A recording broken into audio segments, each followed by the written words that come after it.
Hello guys, কেমন আছেন? আশা করি ভালো আছেন। আমিও ভালো আছি। আজকে আমরা শিখব কিভাবে ইউটিউব কমিউনিটি পোস্ট আপলোড করার নিয়ম।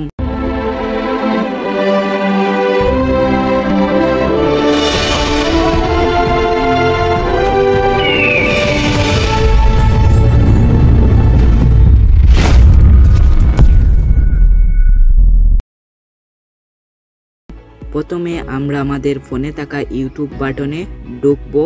ঢোকার পর প্লাস আইকনে ক্লিক করব। তারপর পোস্ট সেট করে কর্নারে 3 ডটে ক্লিক করব। করার পর আপনার যে ছবি গ্যালারি থেকে সেট করে ফেলবেন। আমি সেট করব। করার পর ছবির টাইটেল লিখবেন। সে ছবির টাইটেল লিখে দেও। আমি লিখে দিচ্ছি।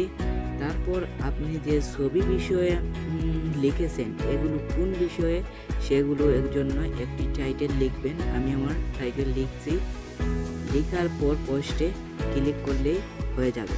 এই দেখেন আমার চ্যানেলে গিয়ে দেখাচ্ছি। এই দেখেন কমিউনিটি পোস্ট হয়ে গেছে। যদি ভিডিওটি ভালো লাগে একটি লাইক এবং সাবস্ক্রাইব করে দিবেন। Thank you, bye by.